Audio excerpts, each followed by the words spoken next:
They dragged me into court, sure I was done for. Then I slammed down my badge and a recorder, and suddenly the whole room went dead silent like I'd just dropped a bomb. Alright, so here's the thing about that badge and recorder. I didn't just pull them out of nowhere. I wasn't some random guy stirring up trouble for no reason. Let me take you back a bit. I'm Marcus Reed, 42, ex-cop. And yeah, I've spent a good chunk of my life dealing with messy situations, but nothing quite like this little war with Sunset Hills HOA. See, I ended up living just outside their little kingdom, my grandma's old wooden house, a bit weathered but full of memories. It wasn't much, but it was mine, and honestly, it was the first place in years that felt like home. I'm not fancy. My idea of a good weekend was getting greasy under my '67 Chevy Camaro, fixing the stubborn transmission bolt, or tinkering with some part that refused to cooperate. I set up a makeshift bamboo fence, not because I wanted to hide anything crazy, just to keep my mess out of sight. Oil stains, car parts, you know the drill. Nothing flashy, just practical. But the weird part? Sunset Hills, HOA was less than a stone's throw away, like 50 yards. They ran their community like it was some suburban fortress, all perfect lawns and rules nobody dared question. And at the helm, Brenda Whitmore. Blonde hair sharp enough to cut glass, white blazer crisp enough to blind you, and a smile that spelled trouble before she even opened her mouth. I watched her from my window sometimes, like a hawk circling. She made these rounds, riding her pink golf cart like a sheriff on patrol, clipboard ready to bring the hammer down on anything she deemed unacceptable. And then one morning, there she was, blocking my fence, eyes narrowing like I'd just insulted the entire neighborhood. She told me my fence was an eyesore and had to come down, said it hurt their property values. Showed me some official map on her tablet that suddenly pushed my grandma's house right inside their HOA boundaries. Funny thing was, that map was brand new and I hadn't seen a single city planner mention it. Felt fishy. I told her calmly that I wasn't part of their HOA, that the fence was on my land and I was within my rights. But she wasn't hearing it. She gave me 72 hours to take it all down, throw away my tools, and submit to their community standards. Threatened me with fines and legal action like I was some criminal. The moment she drove off, pink golf cart humming away, I knew this wasn't just about a fence. Brenda had plans, big ones, and I was about to get caught right in the crossfire. I'd been quiet, keeping my head down, but this was a challenge, and I don't back down easy. So the next thing that happened was pretty sneaky. Brenda didn't just stop at barking orders in person. A couple of days later, I found this thick envelope in my mailbox, all official looking with the Sunset Hills HOA logo stamped on the front. Inside was a notice of violation, one of those legal-sounding things that most people would just fold up and shove in a drawer, but I read every word. They were hitting me with a $650 weekly fine for maintaining an unauthorized structure, meaning my fence, plus extra penalties for the improper storage of my car parts and tools. I swear it felt like a sucker punch. It wasn't just a friendly warning anymore, it was an all-out assault disguised in paperwork. And that $650? That's not pocket change, especially when it's stacking up every single week. What made it worse was the signatures at the bottom. Brenda's name was there, but alongside it was some company called Sunset Hills Management LLC, a group I'd never even heard of before. I knew Brenda ran the HOA, but this company seemed like a shadowy side project, and I had a sinking feeling it wasn't just about keeping lawns tidy. While I was trying to make sense of all this, my phone started blowing up with notifications from the neighborhood Facebook groups. Brenda had gone full-on social media warrior. There she was, live streaming right from her perfectly manicured driveway, telling the whole community that I'd turned my property into an automotive junkyard and that I was some kind of hostile neighbor who refused to cooperate. She held up photos of my fence and the car parts, making it all look like some environmental disaster zone. People started commenting like crazy, some cheering her on, others asking what could be done to protect the neighborhood. It wasn't a rumor anymore. Brenda was shaping the narrative and everyone was buying it. The worst part? The backlash wasn't just online. Contractors I'd lined up for help suddenly canceled, claiming scheduling conflicts that smelled like excuses. The local auto parts store wouldn't order the parts I needed. Even the hardware clerk looked at me like I was a walking lawsuit. Friends who'd known me for years started acting distant. One afternoon, I stopped by my usual coffee shop and the barista barely looked up as she handed me my drink. Two women at a nearby table stopped talking and just stared, one of them sneaking out her phone like I was some kind of spectacle. It felt like I'd gone from being just another neighbor to some kind of pariah overnight. That night, I sat at my kitchen table staring at the stack of violation notices and the glow of my phone, the weight of it all sinking in. The message was clear. Brenda wasn't just enforcing rules. She was waging a war and I was her target, but I wasn't about to let some HOA president bully me out of my home, not without a fight. Things didn't just get worse, they exploded. Brenda didn't hold back after that first notice. The fines kept piling up faster than I could blink, $650 a week stacking into thousands before I could even think straight. And every time I tried to pay one off, there was another notice waiting, a new violation ready to be slapped on me like a scarlet letter. But it wasn't just about money anymore. The neighborhood started turning on me like I'd become some kind of villain in a bad movie. I noticed the way the neighbors avoided me. No more waves. No, how's it going? They looked at me like I was some ticking time bomb, or worse, the enemy. One morning, I pulled into the local grocery store parking lot and saw Brenda's pink golf cart waiting by the entrance. She was chatting with a few folks from the HOA board, all of them wearing those tight-lipped smiles like they were planning a heist. I caught snippets of their conversation, words like pressure, keep him isolated, and make sure the contractors don't come near him. That's when it hit me. This wasn't just about property values or community standards. This was a full-blown campaign to drive me out. My phone kept buzzing with messages from concerned neighbors, most of them anonymous. Some warned me to back off, others threatened legal action. I even found a couple of handwritten notes slipped under my door telling me to stop making trouble or face consequences. It felt like living in a thriller, except this wasn't fiction. Then there was the surveillance. Small cameras started appearing around the perimeter of my property, mounted on poles, hidden in trees. I caught glimpses of people lurking just beyond the edge of my yard, watching. Not neighbors out for a friendly chat, but folks who looked like they'd been hired to keep tabs on me. One evening, while I was fixing the Camaro in the garage, I noticed headlights flashing through the cracks in the blinds. A white pickup truck parked across the street, engine running, two guys inside staring dead at my house. I called out, but they just sped off like I was nothing. The intimidation was working, no doubt. Some of my usual help started backing away. Contractors canceled jobs with lame excuses. The local auto parts store suddenly couldn't get the parts I needed. Even the mail carrier was looking over his shoulder like delivering to me was a risky job. But what really shook me was a visit from Mrs. Chen. She was an older lady who lived just inside the HOA borders, a quiet woman with a kind face who I'd seen tending her garden a few times. That night, she showed up at my back door, nervous as hell, clutching a folded piece of paper. She told me about other families Brenda had crushed, 6 of them in the past couple of years, families forced out after piling fines for bogus violations. Like the Johnsons, who lost their home because their kid's playhouse was too tall. Or the Martinez family, driven off after accusations of running an illegal business from home. Each story was the same. Threats, fines, social media campaigns, and then the family giving up and selling low. Mrs. Chen slipped me a list of names, dates, and notes she'd been quietly collecting. And then came the kicker. All those homes ended up bought by the same shady real estate company, Whitmore Properties, LLC. The dots connected in a way that made my skin crawl. This was a racket, a game Brenda was running for cash and power, and I was right in the middle of it. That night, as I spread the papers on my kitchen table, I realized Brenda's fight wasn't just against me, it was a systematic takeover, a business built on fear and control. And if I didn't fight smart, I'd be the next family pushed out, just another victim in her scheme. I wanted to shout, to storm the HOA office and demand answers, but I knew it wasn't that simple. Brenda had friends in high places, connections that kept the whole machine running smoothly. The more I resisted, the harder she pushed back, and it felt like the walls were closing in. Still, no matter how intense it got, the fines, the stares, the silence from old friends, I kept telling myself that I had rights, and this fight was bigger than just a fence or a few car parts. This was about standing up to a system built to crush people like me, and I wasn't about to give in without a damn good fight. At this point, I figured maybe there was a way to settle things without turning it into a full-blown war. I'm not the type to start throwing punches first, especially when it comes to my home, so I tried everything I could think of to keep things peaceful, to find some middle ground. First, I reached out to the city planning office. I wanted to get to the bottom of that boundary map Brenda showed me, the one that suddenly shoved my grandma's house right into their HOA jurisdiction. Turns out, the city had indeed approved some changes recently, but there were discrepancies. The new map wasn't quite official yet, or at least it wasn't recorded properly. That gave me a sliver of hope that maybe I had legal footing. Then I wrote letters, formal, polite, laying out my case, asking for a sit-down with the HOA board.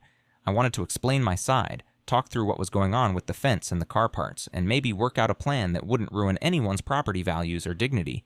But the letters went unanswered. No calls, no emails, just silence. I even tried calling Brenda directly. I figured maybe if I spoke to her face-to-face, I could cut through the noise and find some common ground. I left a voicemail, kept it calm, respectful. Let's talk this out. You know, the kind of thing that doesn't put anyone on the defensive.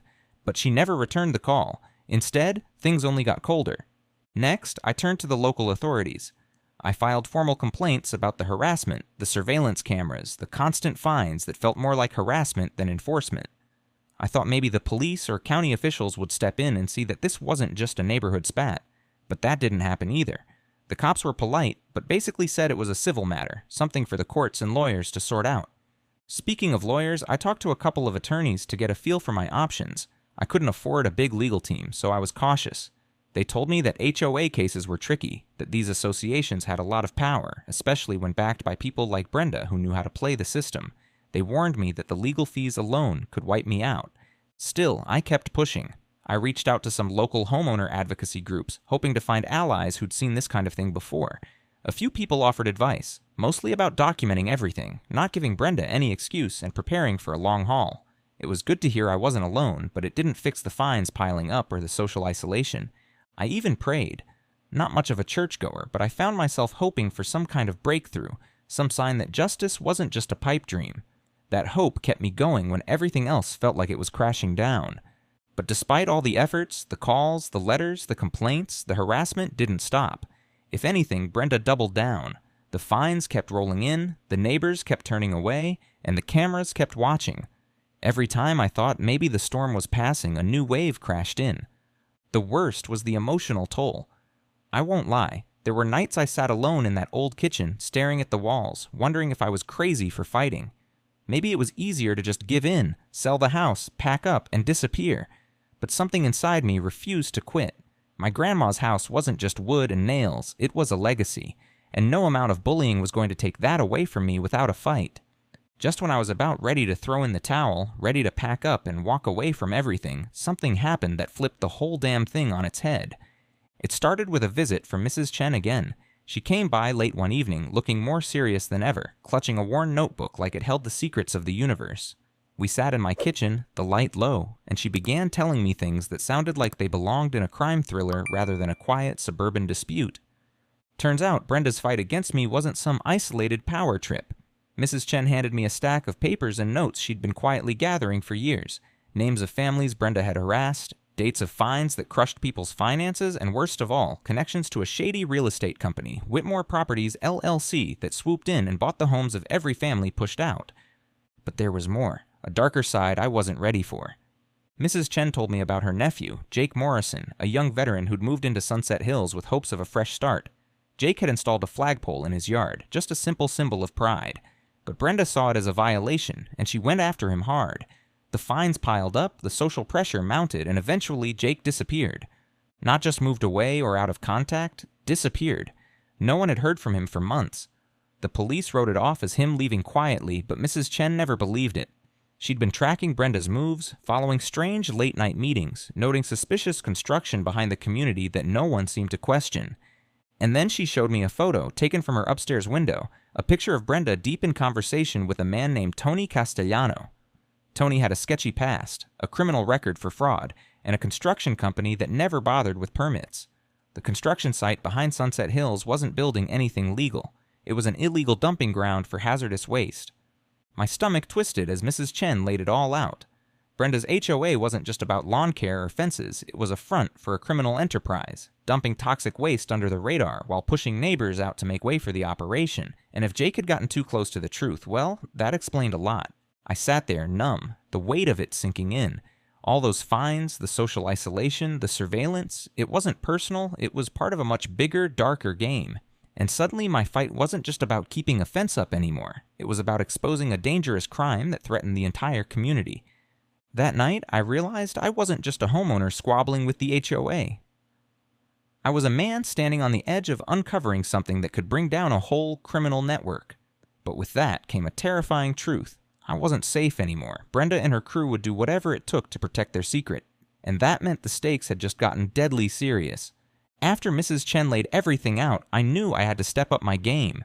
This wasn't some backyard argument anymore. It was a full-on criminal investigation hiding behind HOA rules and fancy suits. I couldn't just react anymore. I needed a plan, a real one. I started by going back to basics, using everything I'd learned from years in law enforcement. First, I needed evidence that couldn't be ignored, not just the fines and complaints, but hard proof of what Brenda and Tony were doing behind the scenes. I dusted off some old surveillance gear I'd kept from my days on the force. Small, discreet cameras, audio recorders, the kind of stuff that didn't scream undercover cop, but got the job done. I set up a few cameras hidden around the property line, pointed them toward the construction site Mrs. Chen had warned me about. It was risky, but I figured if they were watching me, it was time to watch them back. I started recording everything. Late-night truck arrivals, conversations I could catch, suspicious activity that no one else seemed to notice. Next, I tapped into some legal resources, quietly. I contacted an old colleague who specialized in environmental law and explained the situation without giving away too much. I needed to understand the full scope of the environmental crimes I suspected, the kind of permits, fines, and violations that would apply if what Mrs. Chen said was true. Meanwhile, I began digging into public records, real estate transactions, corporate filings for Whitmore Properties, LLC. The trail was complicated, layered with fake names and shell companies, but patterns started to emerge. Every time a family was pushed out, a property popped up under Whitmore's name, usually within weeks. I also kept careful logs of every HOA notice, every fine, every interaction with Brenda and her cronies. I figured if this went to court, I'd need a paper trail that showed the harassment wasn't random, it was calculated and ongoing.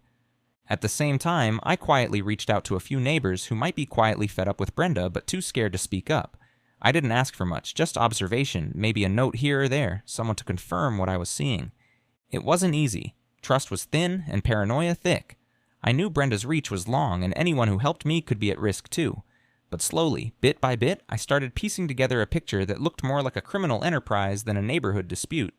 And then there was the legal side. I started prepping for court, drafting my own defense in case Brenda tried to push me out the old-fashioned way. Legal pressure, lawsuits, restraining orders. I wasn't a lawyer, but I knew enough to hold my own, especially if I had the evidence to back me up. This plan wasn't perfect, and it certainly wasn't safe, but it was the only way forward. I wasn't just defending my home anymore. I was fighting to expose a crooked operation that had been poisoning a whole community and destroying lives. And deep down, I knew this was going to be the fight of my life. So I finally decided it was time to stop just hiding and start fighting back. I'd spent weeks gathering evidence, lining up pieces of the puzzle, and preparing myself for the inevitable showdown. I wasn't about to let Brenda steamroll me any longer. The first step was showing up where it hurt, the court. I walked in alone, no fancy lawyer, no entourage, just me and a briefcase filled with every piece of proof I'd collected. The place was packed. Brenda's supporters were there in full force, faces set like they'd already won. They didn't expect me to stand a chance. Right off the bat, Brenda's lawyer launched into their usual routine, painting me as a troublemaker, a menace to the neighborhood. I could see the judge leaning in, ready to shut me down. But I kept my cool. When my turn came, I laid out the facts. I talked about the illegal construction, the hazardous waste dumping, the way families were being bullied out of their homes. I pulled out photos, recordings, and documents, things no one could spin as hearsay. I played the audio of Brenda herself, talking about speeding up the plan to get me off the property and the threats made if legal action didn't work. You should have seen the look on Brenda's face. Her confident mask cracked, just for a moment. Of course, they fought back hard.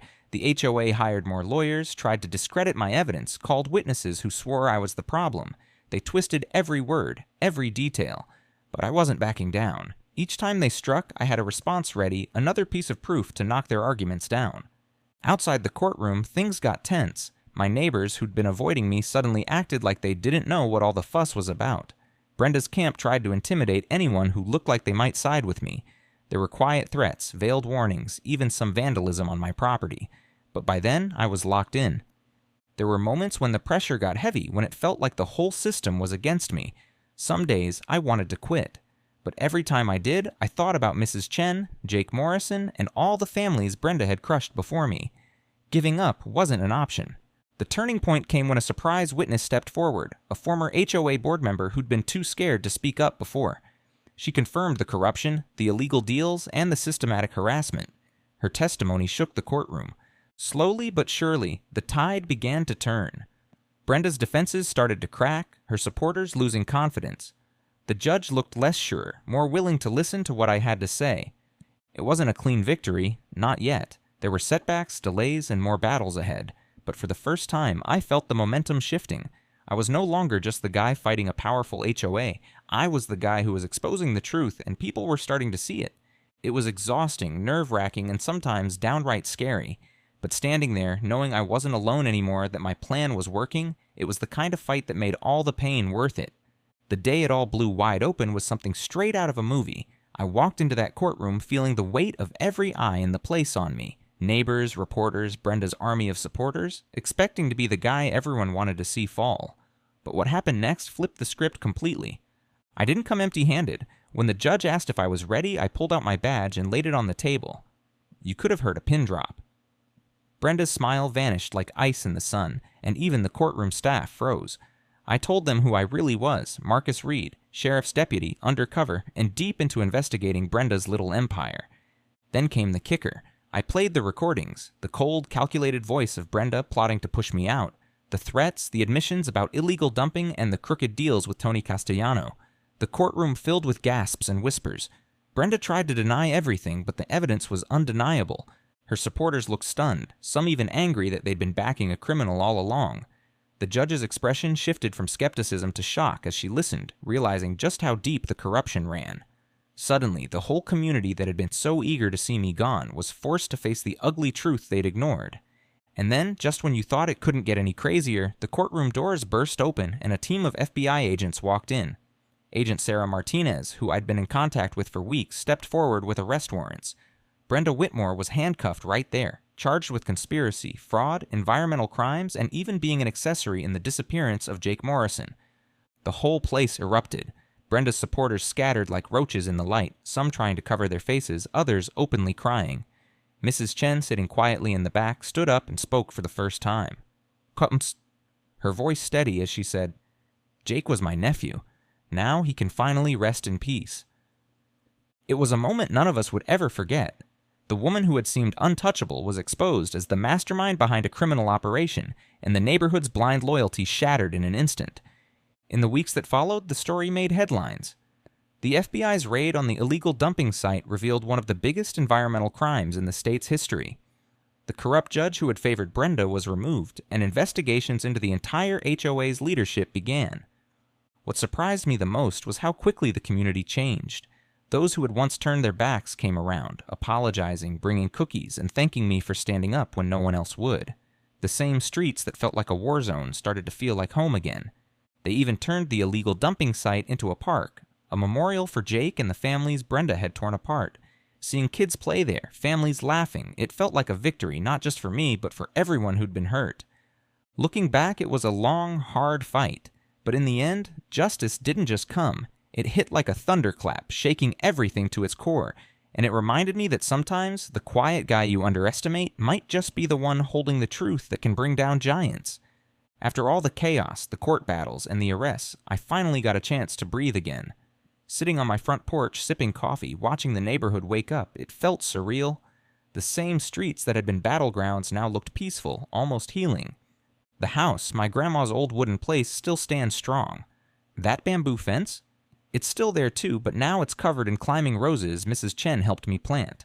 Funny how something that once sparked so much trouble became a symbol of resilience and new beginnings. The community? Well, it's different now. People are friendlier, more open. Some neighbors who avoided me before stopped by with smiles and even brought cookies. Not that I'm complaining. It's like the whole place took a deep breath and decided to start fresh. Mrs. Chen became something of a local hero. Her courage to speak up and keep pushing made a huge difference. The county even honored her, which felt right after everything she'd been through. And the park they built over that illegal dumping site, Morrison Memorial Park, is a constant reminder that justice, no matter how slow, can come. As for me, the FBI offered me a spot on their environmental crime unit. It was tempting. After all, this case had lit a fire in me.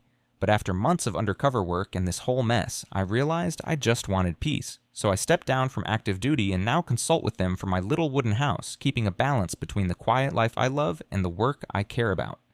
Sometimes I catch myself watching kids walk through the park, thinking about how this all started with a fence and a stubborn refusal to back down. It changed me, made me stronger, taught me the power of persistence. Life goes on. The fight left its mark, but it also brought a kind of clarity. Sometimes the quiet guy with a wrench and a badge is exactly who the neighborhood needs. And maybe that's the best kind of victory there is,